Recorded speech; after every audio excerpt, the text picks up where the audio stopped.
नमस्कार दोस्तों, आपका स्वागत है हमारे एक और नए वीडियो में। तो दोस्तों आज हम बात करने वाले हैं दोस्तों मध्य प्रदेश में डल रहे पटवारी पद के हेतु लिए दोस्तों जो वैकेंसी डल रही है उसका फॉर्म हम कैसे भर पाएंगे दोस्तों, और उसमें हमको कैसी कैसी समस्याएं आती हैं और दोस्तों हम उसको इजीली किस प्रकार से फॉर्म भर सकते हैं, इस सब की जानकारी मैं आपको देने वाला हूं।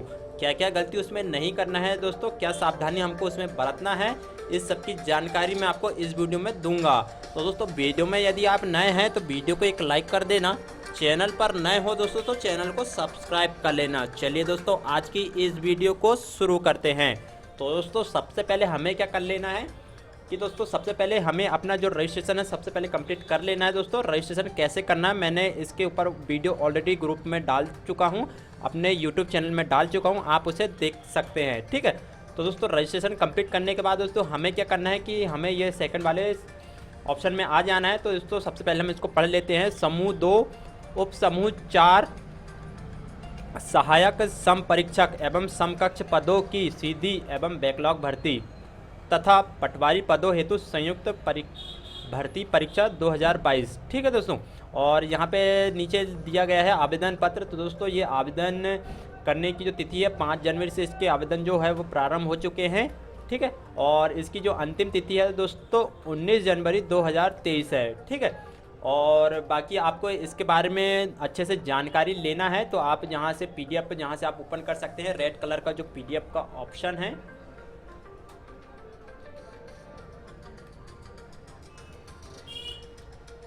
तो इस प्रकार से दोस्तों यहाँ पे देखिएगा।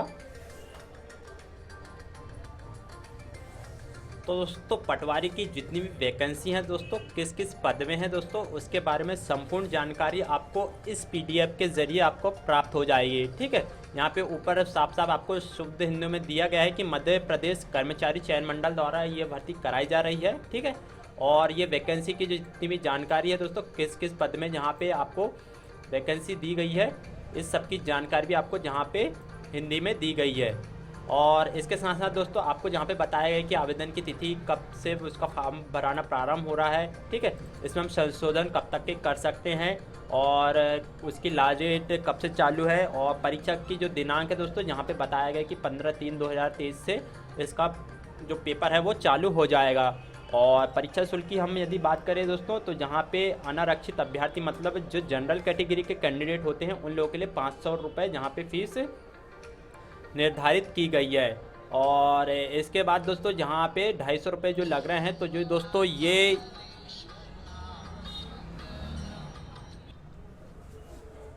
तो दोस्तों यहाँ पे अनुसूचित जाति, अनुसूचित जनजाति, अनपिछड़ा वर्ग, दिव्यांग अभ्यर्थियों के लिए जहाँ पे 250 रुपये जो राशि है यहाँ पे निर्धारित की गई है। ठीक है, और इसमें साथ ही साथ यहाँ पे बताया गया है कि केवल मध्य प्रदेश के मूल निवासियों के लिए दोस्तों यह राशि निर्धारित की गई है, और सीधी भर्ती बैकलॉग का कोई भी शुल्क आपको जहाँ पे नहीं देना है। और इसके साथ साथ दोस्तों आपको और भी बहुत सारी जानकारी इससे प्राप्त करना है। तो दोस्तों आप इस PDF को जहाँ से पढ़ सकते हैं बहुत ही आसान तरीके से, बहुत अच्छे से और सीधी भाषा में आपको जहाँ पे दिया गया है। ठीक है, बाकी हमें फॉर्म भरना है तो हम जहाँ पे स्टेप में आ जाते हैं। और हमको फॉर्म भरने के लिए दोस्तों सबसे पहले इस ग्रीन वाले ऑप्शन पे हमको क्लिक कर लेना है। इसके बाद दोस्तों हमें क्या करना है कि ये घोषणा पत्र दिया गया है इस पर हमको क्लिक कर लेना है, और नीचे के जो इंस्ट्रक्शन दिए गए हैं आपको इसको भी आपको एक बार पढ़ के यहाँ पे आगे बढ़े पे क्लिक कर लेना है।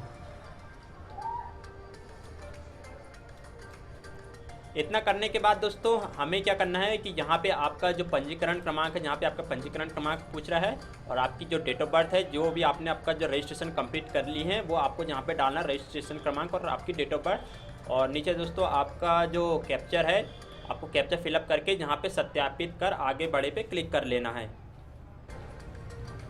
इतना करने के बाद दोस्तों आपका जो फॉर्म है जहाँ से ओपन हो जाएगा दोस्तों, जो इस प्रकार भी आपने आपका जो फॉर्म का रजिस्ट्रेशन किए थे वो सारी जानकारी आपकी जहाँ पे ओपन हो जाएगी। इसके बाद दोस्तों आपको जहाँ पे नीचे स्क्रॉल कर लेना है। ठीक है, और आगे बढ़े पे क्लिक कर लेना है। तो दोस्तों आगे बढ़े पे आप जैसे ही क्लिक करेंगे तो आपके सामने एक नेक्स्ट पेज ओपन होगा। तो दोस्तों यहाँ पे आपको कुछ जानकारी फिलअप करने का रहेगा। तो दोस्तों जानकारी फिलअप में आपको क्या क्या करना है दोस्तों, जहाँ पे सबसे पहले पूछ रहा है जहाँ पे संवर्ग क्लास, तो आपका किस क्लास से आप मैटर रखते हैं। तो दोस्तों जहाँ पे भूतपूर्व सैनिक, तो दोस्तों आप भूतपूर्व सैनिक तो इसको राइट क्लिक कर लेना। दिव्यांग है तो दिव्यांग में बिना वर्ग। दोस्तों यदि आप इन दोनों तीनों में से किसी में भी बिलोंग नहीं करते तो आप यहाँ पे आपको बिना वर्ग में आपको यहाँ पे राइट क्लिक कर लेना है, ठीक है। और दोस्तों जैसे कि आपने यहाँ पे भूतपूर्व सैनिक कर रहे हैं तो आपको जहाँ पे आपकी जो अवधि है वहाँ पे आपको डालने का रहेगा। बाकी नहीं है तो ये ऑलरेडी आपका जहाँ पे लॉक हो जाएगा, आपको इसमें कुछ फिलअप करने की कोई आवश्यकता नहीं है। 36 नंबर में आपसे पूछा है कि आप शासकीय विभागों, निगमों, मंडलों, स्वशासी निकायों होमगार्ड हैं। तो दोस्तों आप रहे हों पहले कभी या किसी संस्था में आपने पहले काम किए हैं तो आपको यस करना है, बाकी इसको नो कर देना है। नीचे आएंगे तो आपसे यहाँ पे पूछा है क्या आप 1963 के बाद राष्ट्रीय छात्र सेना में पूर्णकालिक कैडेट अनुदेशक के रूप में भर्ती किए गए हैं। यदि किए गए हैं तो आपको यस करना है, बाकी नहीं कर देना है। इसके बाद आपको यहाँ पे पूछा है यदि हाँ तो राष्ट्रीय छात्र सेना में की गई अवधि की, तो आपको यहाँ पे इसकी अवधि का आपको यहाँ पे डालना है। आपसे यहाँ पे पूछ रहा है क्या आप मध्य प्रदेश शासन के अधीन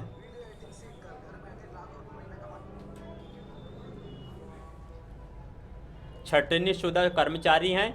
यदि हैं तो यस करना है, बाकी नहीं कर देना है। 40 नंबर में आपको यहाँ पे पूछ रहा है यदि हाँ तो की गई सेवा, तो आपको जो जितनी भी आपने सेवा की होगी आपको जहाँ पे उसको फिलअप कर लेना है। 41 नंबर में आपसे पूछ रहा है क्या आप विधवा, परित्यक्तवा, तलाकशुदा हैं। तो आपको यहाँ पे यस करना है तो यस कर दीजिए, नहीं है तो नहीं कर दीजिए। और 42 नंबर में आपसे पूछ रहा है क्या आप आदिम जाति, अनुसूचित जाति और अनुसूचित जनजाति एवं पिछड़ा वर्ग कल्याण विभाग की अंतर्जातीय विवाह प्रोत्साहन योजना से पुरस्कृत हैं। यदि आप इससे संबंधित हैं तो आपको यस करना है, बाकी नो इसको कर देना है। इसके बाद आपको क्या आप विक्रम पुरस्कार से सम्मानित खिलाड़ी हैं हो, यदि आप तो आपको यस करना है, बाकी नहीं कर देना है। और 44 नंबर में आपको क्या आप संविदा कर्मी नियम पुस्तिका नियम के अनुसार, आपको दोस्तों यहाँ पे आपको जो मैंने अभी बताया था पीडीएफ, उसको आपको पढ़ लेना है एक बार, उसके हिसाब से आपको इसमें यस या नो करना है। बाकी आपको आयु आरक्षण लेना है तो आपको यस और नो कर लेना आपके अनुसार में, ठीक है। अब 45 नंबर में दोस्तों आपको ये एक महत्वपूर्ण आपका जो ऑप्शन है इस पर आपको ध्यान देना है। यहाँ पे आपको बोल रहा है क्या आप शासकीय सेवा में नियुक्ति के लिए नीचे दिए गए विभिन्न वर्गों में सम्मिलित एवं नियम पुस्तिका के अनुसार इस वर्ग के लिए विशेष लाभ लेना चाहते हैं। तो हम यदि इसके लिए एलिजिबल हैं तो दोस्तों हम इसका ज़रूर, और आप भी ज़रूर इसका फ़ायदा लीजिएगा। तो जैसे कि इसमें से आप किसी में भी, आप एक में भी किसी में आप एलिजिबल हैं तो आपको यहाँ पे यस करना है, ठीक है। तो जैसे कि फर्स्ट का है हाल के भारत पाक संघर्ष में अपंग हुए सैनिकों को, हाल के भारत पाक संघर्ष में मृत सैनिकों के प्रत्येक सैनिक के परिवार के अधिक 2 आश्रित व्यक्तियों को, भूतपूर्व सैनिकों और निर्वाचन के अतिशेष कर्मचारी को, जनगणना 1981 के अतिशेष कर्मचारी, कार्यभारित एवं आकस्मिकता निधि से वेतन वाले कर्मचारियों को, राष्ट्रीय छात्र एनसीसी जिनका एनसीसी है और उनका जो सी और डी प्रमाण पत्र हो, और वर्मा एवं सिलोन से आए हुए भारतीय नागरिकों को। और 10वें नंबर में है दोस्तों राजस्व विभाग के अंतर्गत कार्यरत सेक्शन राइटर्स को। दोस्तों यदि आप इसमें से किसी भी में भी एक में भी पात्रता रखते हैं तो आपको यहाँ पे यस करने हैं, बाकी यहाँ पे आपको नो कर देना है, ठीक है। तो दोस्तों यहाँ पे हम अपना जो है इसको नो कर देंगे और इसके बाद यहाँ पे click here to select preference पे क्लिक कर देंगे। तो दोस्तों जो आपकी ऊपर की जो जितनी भी डिटेल्स है वो यहाँ से सेव हो जाएगी। इसके बाद में आपको क्या करना है कि आपसे जहाँ पे पूछ रहा है कि मध्य प्रदेश राज्य के रोजगार कार्यालय में जीवित पंजीयन है अथवा नहीं, पंजीयन होना अनिवार्य है। दोस्तों यहाँ पे पूछ रहा है या नहीं, वो तो ठीक है, पर आपका पंजीयन होना अति आवश्यक है। यदि आपका जहाँ पे रोजगार पंजीयन नहीं होता है तो आप इसका फॉर्म नहीं भर सकते हैं, आपको रोजगार पंजीयन ऑनलाइन करा लेना है, ठीक है। इसका वीडियो भी मैंने अपने चैनल में डाला हूँ, आप उसे भी चेकआउट कर सकते हैं। तो यहाँ पे आपको यस कर लेना है और इसके बाद में आपको आपका जो भी रोजगार पंजीयन है दोस्तों उसको आपको जहाँ पर रोजगार पंजीयन भर लेना है और किस डेट में आपने आपका जो रोजगार पंजीयन किए हैं उसको जहाँ पे फिलअप कर लेना है। इसके बाद आपको जहाँ पे जिस भी ज़िले से आप रहते हैं दोस्तों, जहाँ जिस भी ज़िले से आपने आपका रोजगार पंजीयन कराए हैं ऑनलाइन, जहाँ पे भी आपका रजिस्ट्रेशन करवाएं हैं, जहाँ से भी आप रहते हैं उसको आपको जहाँ पे फिलअप कर लेना है, ठीक है। और इसके बाद में आपको जहाँ से पूछ रहा है 47 नंबर में कि आवेदित पदों एवं नियम पुस्तिका के अध्याय 1 में उल्लेखित विभागवार एवं पदवार न्यूनतम शैक्षणिक अर्हता व अन्य अर्हताओं को आपने अच्छी तरह से पढ़ लिया तथा तदनुसार आप शैक्षणिक व अन्य अर्हताएँ रखते हैं। तो दोस्तों इसका मतलब ये है कि दोस्तों उसमें जो नियम पुस्तिका में आपको बोला गया है कि आपका ग्रेजुएशन कम से कम होना चाहिए और उसके साथ साथ आपकी जैसे कि अदर कोई भी डिग्री है या आपका कोई भी डिप्लोमा है विभाग के अनुसार और आप उसके लिए एलिजिबल हैं, उसके लिए आप पात्रता रखते हैं, तो यहाँ पे आपको यस कर लेना है, बाकी नहीं करना। बाकी आप इसके लिए पात्रता रखते हैं तो ही यस करना है दोस्तों, बाकी आप नहीं करेंगे तो आप इसके लिए पात्रता नहीं है, आप इसका फॉर्म नहीं भर सकते। और 48 नंबर में यदि आप मध्य प्रदेश के मूल निवासी हैं तो आपका गृह जिला, तो जहाँ पे हमको अपना जो भी डिस्ट्रिक्ट आता है जहाँ से हम रहते हैं उसका हमको गृह जिला आपको जहाँ पे ऐड कर लेना है। और इसके साथ साथ में अभी तक की नियम से आयु लागू और ये सब दोस्तों हमारे जो आधार कार्ड के अंतर्गत में आप हमको जहाँ पे ले ली गई है, ठीक है। और 52 नंबर में हमको जहाँ से पूछ रहा है कि परीक्षा शहर का प्राथमिक क्रम जहाँ से लिखित परीक्षा में सम्मिलित होना चाहते हैं, तो दोस्तों यहाँ पे लिखित परीक्षा जो हमारी होगी उसका जहाँ पे हमको प्रेफरेंस यानी कि प्राथमिकता हमको जहाँ पे चुनना है कि जैसे कि जहाँ पे हमको 4 सेंटर पूछ रहा है तो हमें सबसे पहले वो सेंटर चुनना है जहाँ हम चाहते हैं कि हमें यहाँ का अपना जहाँ पे हमें वो मिल जाए। जैसे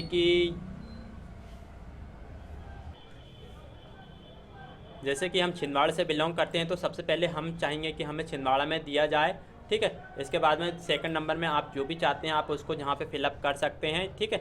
और थर्ड नंबर में आपको जो भी लगता है कि भाई हमें थर्ड नंबर में भाई इंदौर या जबलपुर या ग्वालियर जो भी देना है आप उसका प्रेफरेंस जहाँ से उसको सेव कर सकते हैं, ठीक है।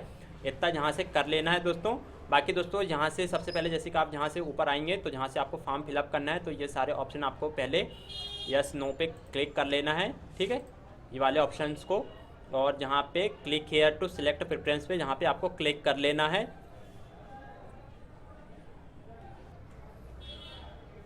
इतना करने के बाद दोस्तों यहाँ पे देखिए आपको पटवारी के पद में जितनी भी आपकी जो वैकेंसी आई हैं उसमें आपको जहाँ पे प्रेफरेंस दिए गए हैं उसका कोड जहाँ पे दिया गया है पदनाम और पोस्ट कोड और जो संख्या क्रमांक है वो भी जहाँ पे दे दी गई है, कार्यालय का नाम भी जहाँ पे दे दिया गया है और इसके साथ साथ में आपकी जो शैक्षणिक योग्यताएं हैं वो भी यहाँ पे आपको दे दी गई है, ठीक है। और जहाँ से आपको उस वैकेंसी का आपको यस करना है या हाँ करना है यहाँ से आप उसको सिलेक्ट कर सकते हैं। और पद चुने तो जहाँ पे आपको इसको सिलेक्ट करने के बाद जैसे कि हाँ है तो इसको चुन के आप करना है, तो जहाँ पे आपका जो जितनी भी जो वैकेंसी है इधर साइड आपकी शो कराएगी। तो जैसे कि दोस्तों यहाँ पे सबसे पहले मैं आपको बता देता हूँ कि जहाँ से आपको सिलेक्ट करना है, जैसे कि सबसे पहले सभी को एक एक को पढ़ के आपको जहाँ से फॉर्म फिलअप करना है। तो दोस्तों जैसे कि शुरू में बताया कि विधि में स्नातक और हिंदी साहित्य या अंग्रेजी साहित्य में स्नातकोत्तर, जिसमें स्नातक स्तर पर हिंदी स्नातकोत्तर अभ्यर्थी के लिए अंग्रेजी विषय में से स्नातक होना आवश्यक है अथवा अंग्रेजी साहित्य स्नातकोत्तर के लिए हिंदी साहित्य विषय में स्नातक होना अनिवार्य है। कंप्यूटर में ज्ञान जिस हेतु मान्यता प्राप्त संस्थान से डिग्री डिप्लोमा अनिवार्य है। तो यहाँ पे दोस्तों आपको क्या करना है, जैसे कि आप इससे संबंधित रखते हैं तो आपको जहाँ पे यस कर लेना है, ठीक है। और इसके बाद आपको जहाँ पे ऐसा क्लिक कर लेना है जैसे कि 1 में, तो आपकी जो वैकेंसी है जो इधर साइड ऐड हो जाती है। और दोस्तों ये जितनी भी आप इधर ऐड होगी ये आपके जितने भी प्रिंट आउट है उसमें सभी ये सारी वैकेंसी प्रिंट होकर आना है, ठीक है। इसके साथ साथ दोस्तों जैसे कि ये सेकंड नंबर ने आपको बताया कि लाइब्रेरी साइंस में उपाधि या डिप्लोमा उत्तीर्ण होना चाहिए, कंप्यूटर में ज्ञान जिस हेतु मान्यता प्राप्त संस्थान से डिग्री डिप्लोमा अनिवार्य है। यदि आपका यस है तो ठीक है, नहीं है तो आपको यहाँ पे नहीं कर लेना है, ठीक है। ध्यान रखना आपको दोस्तों कि जैसे कि आपका जहाँ पे नहीं है तो आपको इसमें क्लिक करने की कोई आवश्यकता नहीं, क्योंकि ये आपका ऑलरेडी जहाँ से कट जाएगा, आपकी जो वैकेंसी से जितने भी जो पद हैं ये आपके ऑलरेडी कट जाएंगे, आपसे इससे कोई लेना देना आपका नहीं रहेगा, ठीक है। और इसी प्रकार से दोस्तों आप जहाँ से आपको जैसे कि यस करना है तो आप इसके लिए एलिजिबल रखते तो आपको इसको ऐसे कर देना है, तो ये सारी वैकेंसी आपकी जहाँ से हो जाएगी, ठीक है। बाकी दोस्तों ये अदर पोस्ट के लिए आपको जहाँ पे दिया गया है, बाकी 148 नंबर में हम जहाँ पे आ जाएंगे नीचे, तो जैसे कि ग्रेजुएशन के बाद से जो भी वैकेंसी है, जिन लोगों का ग्रेजुएशन आसानी से हो गया है, सिर्फ ग्रेजुएशन हो गया है, तो वह लोग वह लोग जहाँ से उसकी सारी वैकेंसी जहाँ से भर सकते हैं। जैसे कि ये 148 नंबर जहाँ पे आ गया है, तो यहाँ से आप जैसे कि ये पूरी वैकेंसी 148 नंबर से पूरी यहाँ से नीचे तक के आप पूरी जो वैकेंसी है इसको आप पूरी भर सकते हैं। ये पूरी आपकी पटवारी की रहेगी दोस्तों। तो यहाँ पे नीचे हम आते जाएंगे और ये सारी वैकेंसी हम जहाँ से इसको डाल लेंगे। इस प्रकार से हम सारी ये वैकेंसी है जितनी भी, क्योंकि ये दोस्तों ये पूरी पटवारी है और पटवारी में ये हमको मांग रहा है जहाँ से कि किसी भी मान्यता प्राप्त विश्वविद्यालय से स्नातक की उपाधि और पटवारी चयन परीक्षा हेतु CPCT score card Hindi typing एवं कंप्यूटर दक्षता सहित उत्तीर्ण होना अनिवार्य है। तथापि सीपीसीटी परीक्षा उत्तीर्ण न होने पर चयनित अभ्यर्थी को सीपीसीटी परीक्षा नियुक्ति के पश्चात परिवीक्षाधीन अवधि 3 वर्ष के अंदर उत्तीर्ण करना अनिवार्य होगा, अन्यथा नियुक्ति निरस्त कर दी जाएगी। तो दोस्तों इन्हीं को सभी को हमको जहाँ से सिलेक्ट कर लेना है। बाकी 147 के ऊपर जितने भी ऑप्शन आपको उसको पढ़ के करना है। बाकी आपका जो ग्रेजुएशन, तो आप इन सभी को जहाँ से सिलेक्ट कर सकते हैं। ठीक है, इन सभी को आप एक एक को सिलेक्ट कर सकते हैं। बाकी नीचे की जो मैंने आपको डिटेल्स पहले ऑलरेडी आपको बता दिया हूँ कि आपको कैसे कैसे इसका जो फॉर्म फिलअप करना है। और जहाँ से दोस्तों घोषणा पत्र में जहाँ पे नीचे आके आपको जहाँ पे घोषणा करके जहाँ पे आगे बढ़ के आपको सिंपली पेमेंट कर देना है। और दोस्तों पेमेंट करने के बाद दोस्तों ये आप ध्यान से चेक कर लीजिएगा कि आपके जो फॉर्म में वहाँ पे लिखा होना चाहिए कि भुगतान है। यदि वहाँ पे लिखा है कि भुगतान नहीं है दोस्तों, तो वह फॉर्म आपका कंप्लीट नहीं माना जाएगा। आपको सबसे पहले उसको आपको पेमेंट कर लेना है, तभी वो आपका फॉर्म सबमिट माना जाएगा। तो इस प्रकार से दोस्तों आप आपका जो फॉर्म है पटवारी का उसे बहुत ही आसानी तरीके से भर सकते हैं। फिर भी दोस्तों यदि आपके मन में कोई भी क्वेश्चन या आपके मन में किसी प्रकार की कोई भी समस्या आपको समझ में आती है तो आप मुझे कमेंट्स करके पूछिएगा, मैं उसका जवाब देने की ज़रूर कोशिश करूँगा। तो चलिए दोस्तों मिलता हूँ आपको एक और नए वीडियो में। जब तक के लिए दोस्तों जय हिंद, वंदे मातरम।